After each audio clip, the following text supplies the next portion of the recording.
The link to this recording will be sent to you tomorrow. I will now turn the microphone over to Barbara Luther, CEP's Director of Professional Development.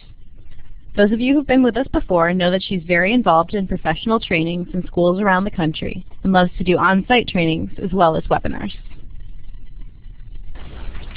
Hi everybody, and thank you, Megan. I am Barbara Luther. I'm Director of Professional Development at CEP, and I'd really like to welcome all of you today. We're also very grateful to the John Templeton Foundation for making all of these webinars possible. We're pleased to welcome back CEP consultants Mike Galvin and Chris Briggs-Hale as our presenters today as they look at the topic, Making That Data Meaningful. This work is anchored in CEP's 11 principles, specifically Principle number 11, with overlap to many more. Mike and Chris have been good friends on the CEP team for years, and both have been active in the National School of Character evaluation process, as well as lifelong character educators in Colorado and the western part of the United States.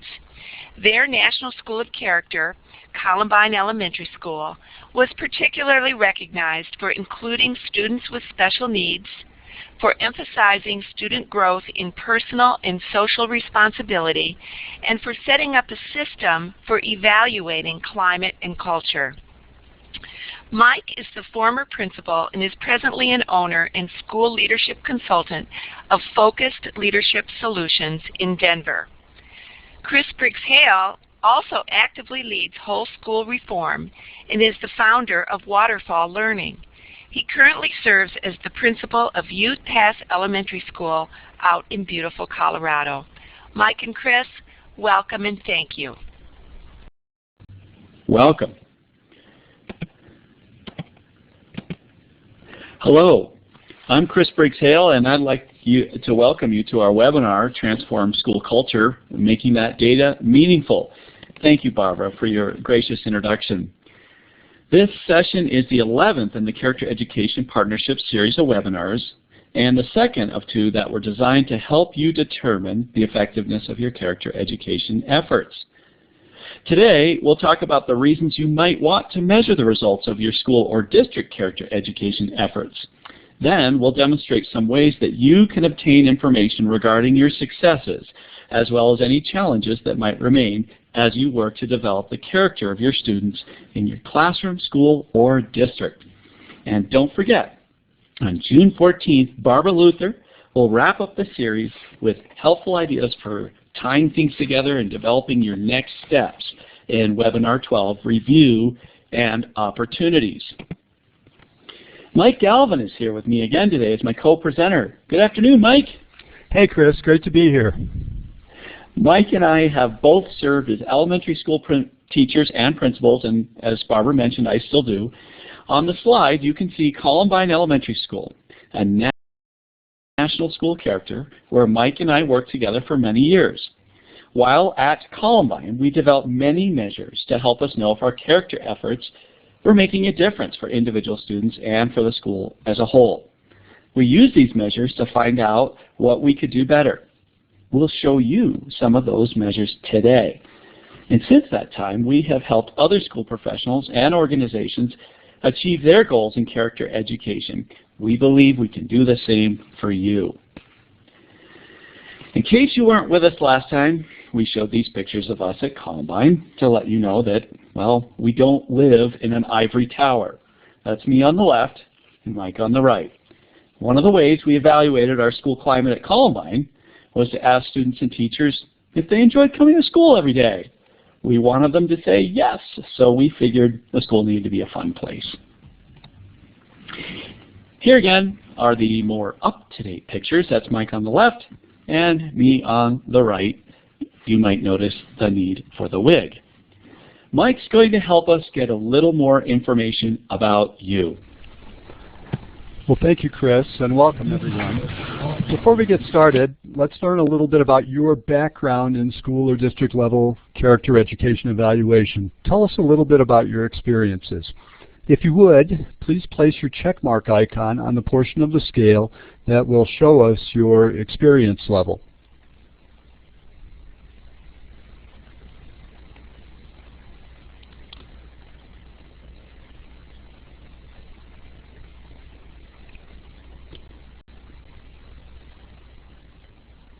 Great. Well, thank you very much. It looks like we have a variety of experience levels, and that was kind of our assumption that that would be the case. We've tried hard to design this webinar to provide you with something for everybody, something that will meet your learning needs at any level, wherever you might happen to be. So thank you for attending, and we really believe that the experiences we've put into the webinar today will help everybody move to their next level of knowledge. On the slide, you'll see our learning goals for this session. At the end of our presentation, we want you to be able to say, this learning actually happened.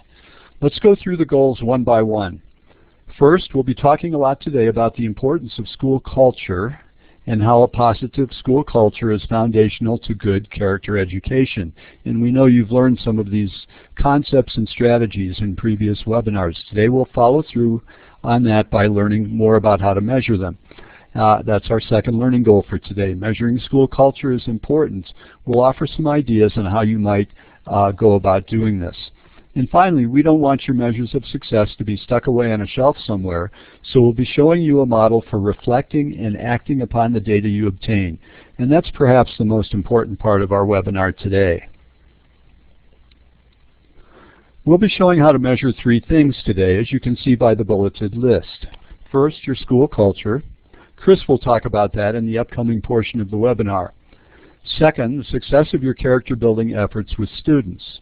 This often involves aggregating or combining measures of individual student success, which was the topic of our webinar 2 weeks ago. And third, how well your character leadership group is performing, an area that's often overlooked.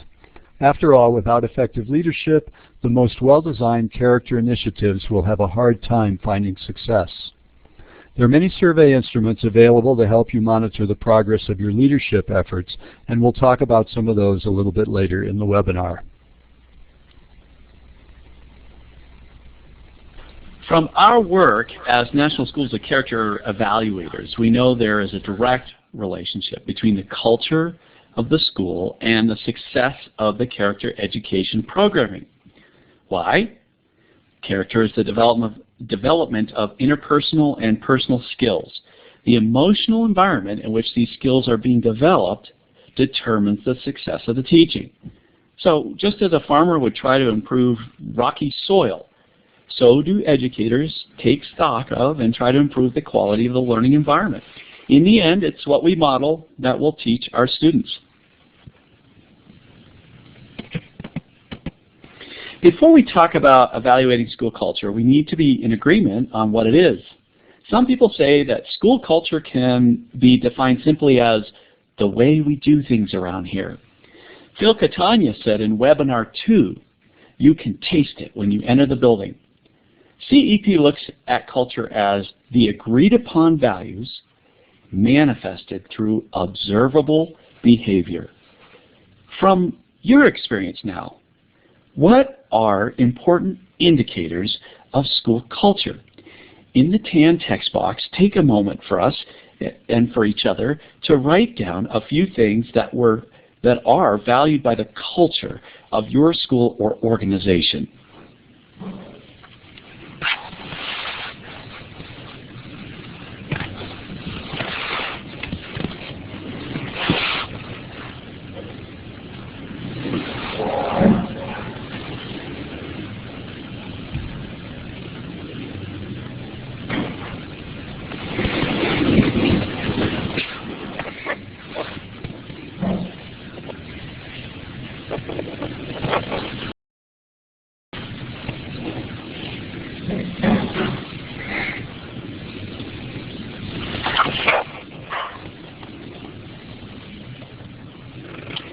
Seeing a lot of wonderful responses here. Trust and respect. Respect comes up more than once.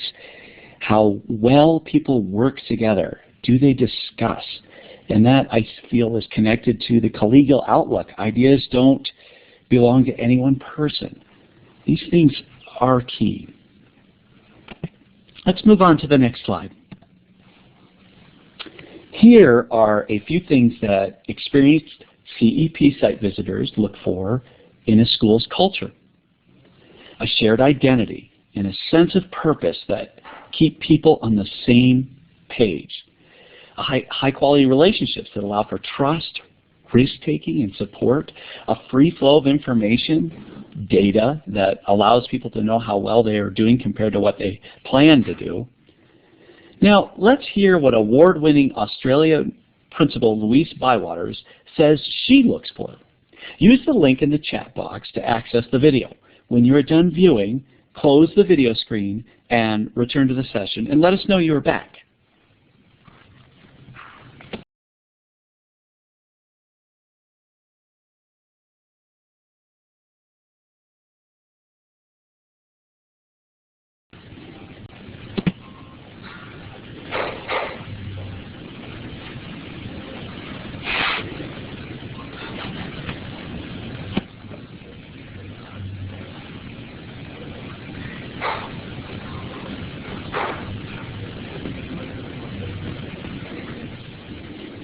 Looks like we have just about everyone back. All of us at Character Education Partnerships share Louise's view of school culture. One of the lessons from our work in the field is that exemplary character education is always founded within a strong, purposeful school culture. Now, we need your experience and knowledge as we start to take abstract values and convert them to measurable behaviors. Let's say that a school decides that an honest and open communication is a value that is important to their culture. If that value is upheld, the staff might agree that a desirable behavior would be that conflicts are dealt with openly, which you would see written on the right-hand side under observable behaviors. Please write 2 additional behaviors that you might look for in a school culture that reflect an organizational value of honest and open communication.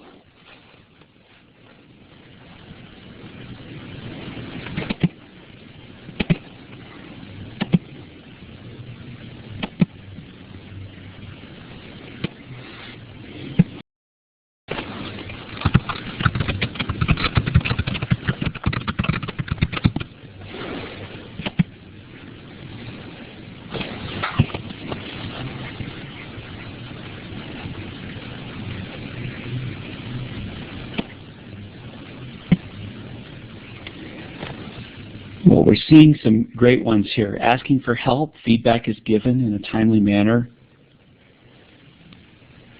Everyone is given a chance to talk at meetings, so having discussion protocols, agreements and norms and procedures for how to move forward through discussions. This is great stuff. These are indeed observable behaviors that would represent an organizational cultural value. Let's move on to the next slide. So to take this on to the next step, what Chris has started here really is a process in identifying very explicitly the type of culture that you want to have in your school and the values that would represent that culture. Now, if we want to follow through and measure the culture, we think about the things we talked about in our last webinar. We measure the things that we value. There need to be some certain things that reflect that culture that we're going to look for. And that's the process that Chris started taking us through just a moment ago. So let's shift gears just a little bit right now and look at another cultural value, shared leadership. That's a cultural value that many researchers associate with increased student achievement, both in character and academics. So in a school that wishes to build a culture based on that value, there's agreement that we need to have shared leadership in our school, and we need to enact processes for that. A staff might agree that one observable behavior would be that decisions are arrived at in a collaborative manner. So we're going to continue practicing here and think about what other behaviors would you expect to see in a school in which this value, shared leadership, was taken seriously. So once again, take a minute to write 1 or 2 behaviors in the text boxes on the right side of the slide that would reflect the idea of shared leadership.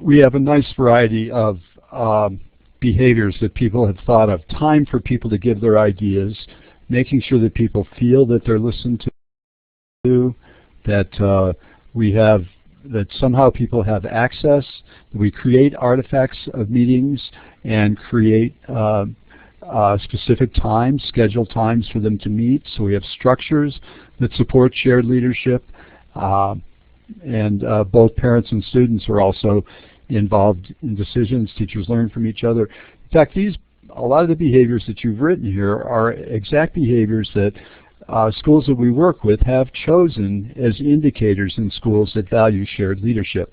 So let's go on to the next slide and we'll look at a couple more of those. Take a look, just glance on your own down the list of bulleted items here.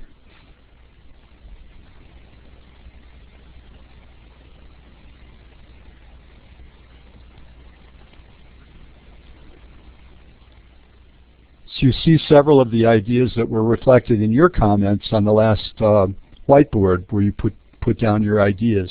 Let me talk about a couple of these in particular. In bullet number 4, is there a document that delineates who makes what decisions? We've found that in schools that actually value shared leadership, somebody, usually the principal and a group of teachers, have taken the time to sit down and decide what are the decisions in our school and who makes them. Maybe some decisions are made by the principal, some by teacher leadership teams, maybe some decisions are made jointly. But this kind of thinking ahead of time creates an atmosphere in which everybody can predict what the process will be in various facets of managing or directing the school, which is a huge thing for shared leadership. That's something you can measure in a school to see if that document's present just by saying, do you have it or don't you have it? A very simple, easy, tangible measure of shared leadership. Let's take another one here. The last one, do people defer to those in positional authority? Well, that one's a little tougher because you're going to have to ask people what they think about that. And Chris and I noticed that in schools that don't have a tradition of shared leadership or a culture of shared leadership, that it's very difficult for teachers to step forward and put their opinions out or to make their wishes known if there's not a very specific process for that to happen, or specific acknowledgement that it's fine for people to challenge someone in positional authority. So this is a more difficult, intangible, harder to measure indicator of shared leadership as part of the school culture. So think about that. But measuring any of these behaviors, the big picture here is that if a school is serious about shared leadership, you'll see them measuring some number of the bulleted items on this slide. And as you begin your search for specific measurable behaviors that match your organization's values, you might consider using some of CEP's resources. A quick search of the CEP site showed us several examples of schools that are acting on the cultural value of shared leadership. Lots of schools say that's important to us. Sherwood Elementary in Missouri uses their caring community process to help design professional development. So the way that they do their professional development is a very specific reflection of Sherwood's belief in shared leadership. Nike Elementary School in Catawissa, Missouri has chosen the values of collaborative decision-making and the use of data and group reflection as being important to their culture.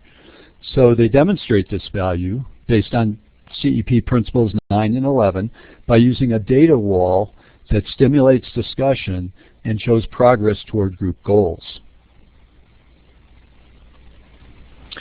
On the slide before you is an organizational value. We work in a collegial manner.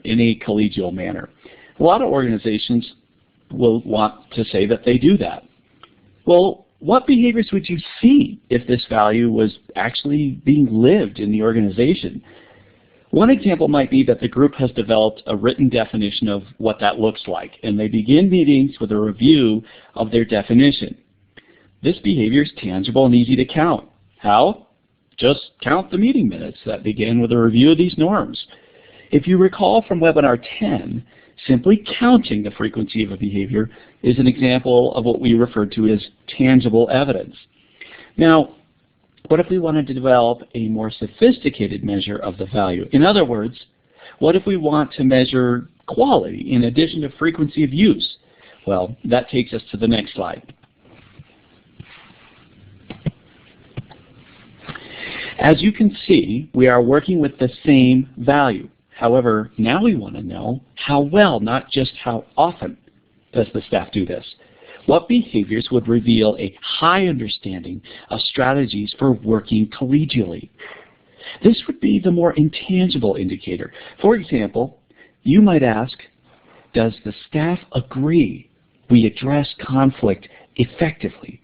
Do we really clear the air, or do they feel that we kind of sweep stuff under the carpet? Do staff respond that they feel safe to address the tough questions and move to solution? See what you think of the example on this slide. Could you, in your team, develop survey questions that reveal useful data like this? More importantly, would that effort motivate curiosity? Okay, let's say, for example, that 85% of the staff responds that they address conflict rather than avoid it. Great. Well, what does 85% make you think of next? CEP would encourage us to ask, what does the remaining 15% think and why? So what Chris is talking about is asking questions that stimulate people's thinking around the data. As we demonstrated in our last webinar, there are many ways to collect data. Observation is most often used at the classroom level, but might be a little more difficult to use if you're evaluating the intangibles of school culture. Perhaps more helpful in this case are surveys, interviews, and self-developed rubrics that can be tailored to the values of your own organization. Auditing by outside observers can also provide a fresh evaluation eye. Many survey instruments are available to you, both on CEP website and at other internet sources. But the chances are that none of them will be totally appropriate to your own school or your situation, so you may have to pick and choose your survey items from existing surveys and make your own. Try to be consistent from year to year so you can see how your results change over time. Let's return to the question we asked in the beginning of our webinar. Why should we measure data and collect data about character development, and then what do we do with it? Well, good schools of character do not choose option A, which is pictured on the slide here, letting the data sit on the shelf. Learning what to do with it is what's important. Let's look at option B. Option B involves establishing a cycle that combines reflection and action. Option B demands that we reflect on the data and then do something with it. CEP's evaluators for the National Schools of Character program have seen the benefits in schools that have engaged in this cycle of reflection and action. That's how these schools got where they are, by constantly looking at data and asking, what can we do to get better? What actions do we need to take? So we're asking each educator with us today to consider the question, what might regular reflection on student character data look like? What would action look like? What adjustments to schedules or systems would need to take place to ensure this kind of reflection happens every single week? Because making this happen depends very much on the leadership of your character education initiative. It will not happen by itself. And when you think about it, that kind of reflection, what other work is there? Arguably, it's the center of what we should be doing. So let's take a look at what we're calling developing collaborative curiosity. Read through these 6 points here. This is the process. Mike mentioned selecting a survey. The key here begins with number 4. Most schools do 1 through 3 very well, but the collaborative analysis of the results is what's very, very important, and which leads to action, identifying the areas of work that will lead to different results.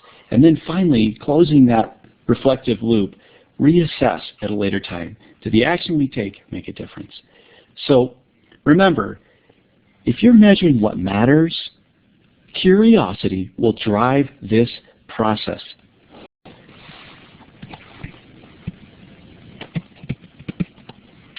Here's an example of how this might play out in a school. Let's pretend that you're part of a school leadership team analyzing the results of your student safety survey. You'll see on the slide a simple question that was given to a group of 5th graders and the responses they made. Let's practice being curious. Write down any initial questions that these student responses generate in your thinking.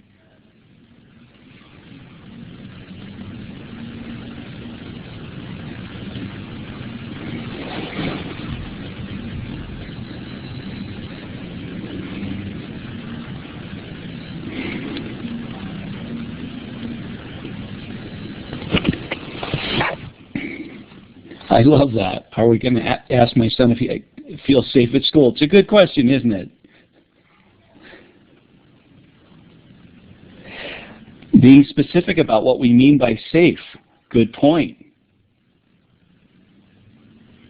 What do the students who said they disagree have in common? Again, yes.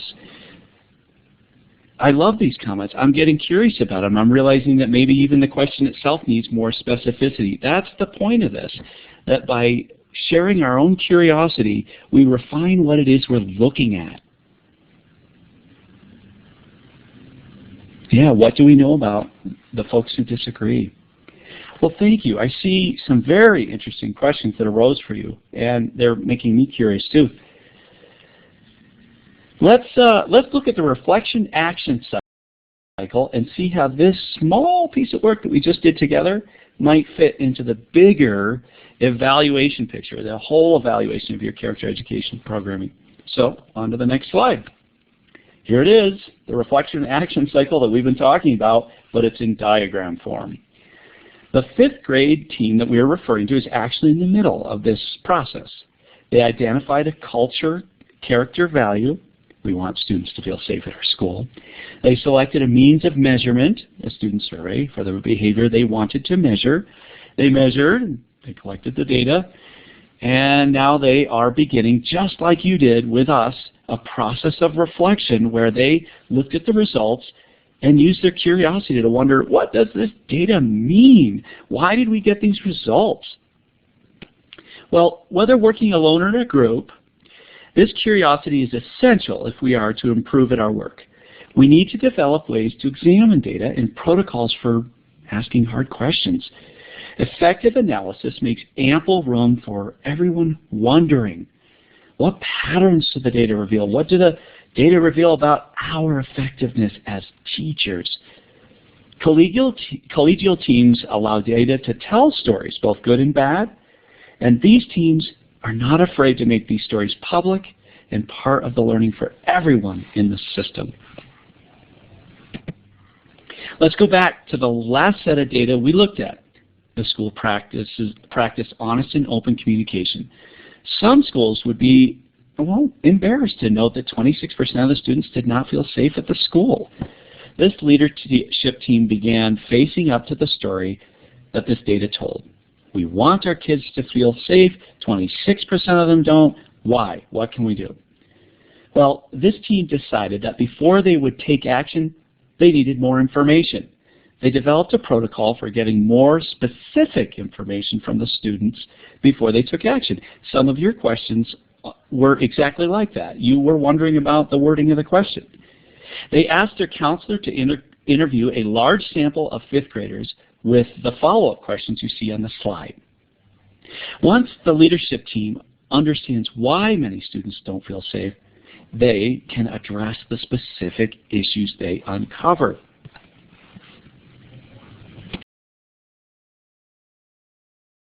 Let's switch gears for a moment and look at the second type of measurement we mentioned, tracking student progress in the area of character. Up until now, we've been talking about measuring school culture. Once again, let's return to Columbine Elementary School. Columbine taught and evaluated 7 specific character skills. You can see that many of them fall under what we might call performance character. Let's examine how Columbine used their data to help evaluate their school programs and practices, giving them valuable information on how well they were doing as character educators. On the screen, you see one part of a rubric for teaching students to accept responsibility for their behavior. You may recall it from our last webinar, something Columbine chose as one of the values that they wanted to promote, one of the learnings they wanted their kids to have. They wanted the kids to know how to accept responsibility for their own behavior. We showed you how a rubric like this could help teachers, students, and parents as kids work to get better. Columbine students receive a proficiency rating each quarter on their report card for each of the 7 standards that Columbine teaches. So that's we talked about this last time because that was an indicator, a way to measure individual student progress in character. So now we're going to talk a little bit about how Columbine uses that same data to measure the progress of their school. Columbine aggregates or combines their individual character data taken from the report cards to make school-wide data. The data on this slide, for example, show how well different subgroups of students are doing in terms of accepting responsibility for their behavior. This data shows whether students are making growth during the course of the school year. The Columbine leadership team analyzed the data to see how they might do better as a school. In this particular case, as they reflected on the data, they noticed that students with special education labels were not growing at the same rate as other students in terms of taking responsibility for their behavior. As a result of this analysis and reflection, the Columbine leadership team decided on the action they would take. They suggested, as an action step, that teachers adapt their instructional strategies for teaching responsibility to students with special needs, just like teachers adapt their instruction in academic content areas for those same students.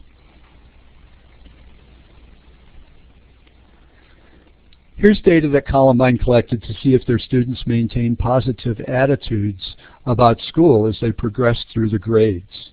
What would you wonder about as you looked at students' answers to this survey question? Jot down something you might be curious about regarding this data.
Well, it looks like we have a very curious group here. We have some amazing questions. These data show there's a lot represented in these data. It's very difficult to know what conclusions we can draw, but certainly it stimulates us to ask a lot of questions. And many of the answers to these questions require us to go back and do some more investigating. But yeah, why do attitudes drop after kindergarten? Our teachers at this school actually wanted to know, is it natural for kids to lose interest in school or not want to come to school so much as they get older? Well, not quite the case. If you look at 5th grade, it doesn't, the overall trend after 2nd grade is pretty much up. But so there are just a lot of questions that can come from this. Why do they go down so dramatically in 2nd grade? What's 4th grade doing with the high-risk kids? And you know, you have to face some difficult questions too, like, well, is this all because of Mrs. X in 4th grade who, you know, we think may not really believe that all kids can learn?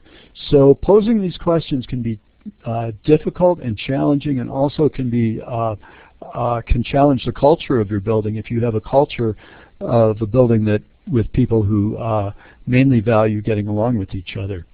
So after examining this data, the leadership team at Columbine decided that while there might be a need for some follow-up questions with at-risk fourth graders, overall the school was achieving its goal of kids keeping a positive attitude as they got older.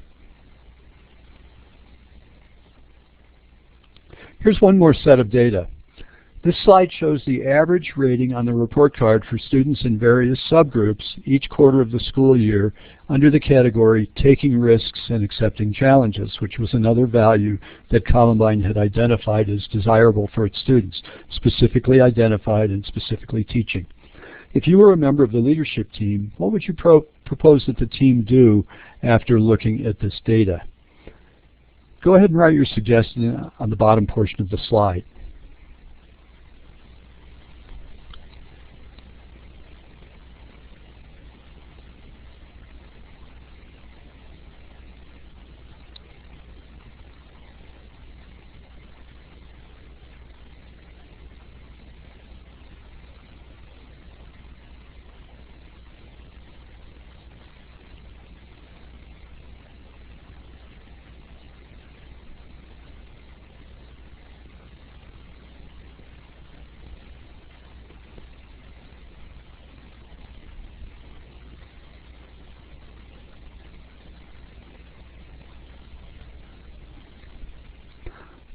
On this one, I'm going to take a pass and tell you there's no right or wrong answer here. A team has to figure it out. I think that some of you have identified a really important factor in this data, that while everyone seems to be making progress, there doesn't seem to be any change in the gaps between various subgroups. Yes, and wanting to know what the difference is from a score of 3 to 2, you'd have to go back and really study the rubric. Someone else is wondering about the gifted kids. Lots of questions. So, you know, I think this data points out that this is not a science. There's a little bit of an art to it also. So thanks for your good thinking on that one. You know, you heard Mike just say a minute ago that this kind of data could certainly challenge the culture of your organization, and it's a litmus test to see actually how people react to that kind of data and how safe they feel about talking about it. So that brings us to this slide, character leadership, how are we doing? Take a minute to read the words of Dennis Sparks.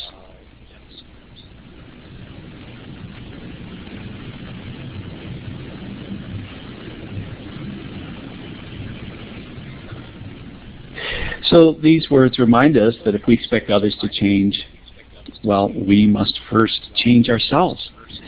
When we as character education leaders follow the cycle of assessing our own actions, reflecting on the results, and then changing our behavior to get better results, we provide a powerful role model for others in our organization. One of the best ways to get information about how well we are performing as leaders is to ask others in the organization how well we're doing and what we need to do to improve. Here are a few sample questions that might get you started in thinking about assessing the character education leadership in your organization. Using questions like this, followed by an open-ended request for details or improvement ideas, is one way to assess your team's effectiveness.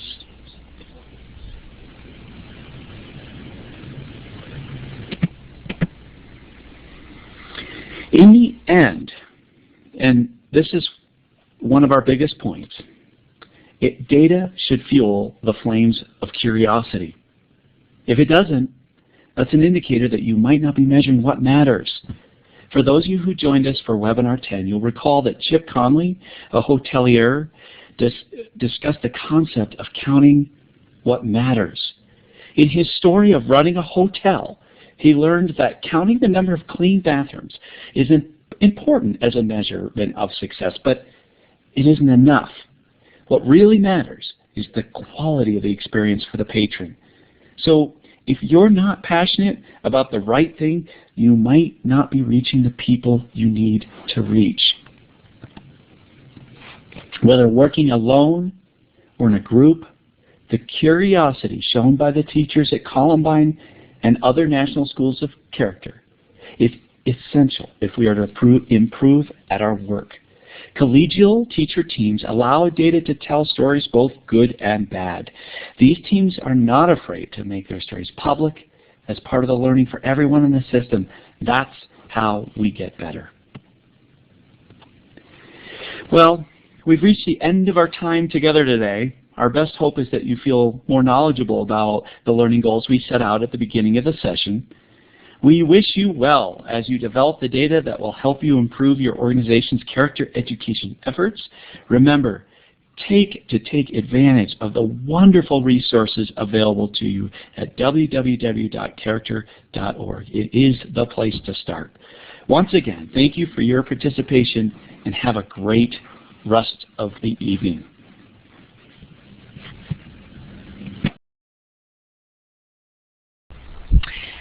Thank you, Mike and Chris. That was excellent information, and thank you very much for sharing it all with us and making those relevant connections. I particularly liked your points about curiosity and making sure that our data collection is effective.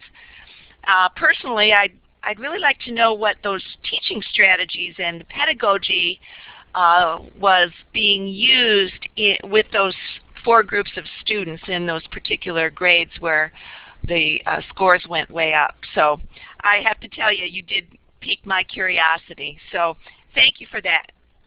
Don't forget, participants, if you have any questions or additional comments about today's webinar or any in the series, please contact CEP at webinars@character.org. The next webinar will be June 14th at 3:30 Eastern Standard Time. Now that is the last one in this series, and it's a little different too because it's not going to be a 2-week interval, but instead this is going to be next Thursday. It'll just be 1 week from now. So I will be with you then to deliver some important points that were covered in the earlier webinars.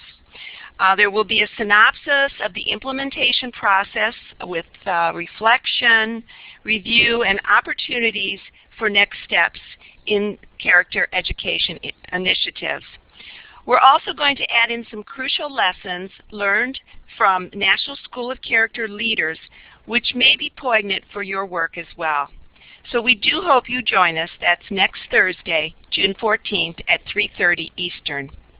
We will be sending you a link to today's webinar, which will be available for at least 2 weeks. You will receive a feedback survey, and we ask that you fill it out completely and return it as soon as you receive it. We reiterate our special thanks to the John Templeton Foundation for their generous support in making all of these webinars possible. For Mike Galvin and for Chris Briggs-Hale and for the entire CEP team, we are very grateful to you for being here today. We're very grateful to you as well for doing this great work. So until next time, June 14th at 3:30 Eastern Time, goodbye and have a wonderful evening. Remember, character education is good education. Bye-bye.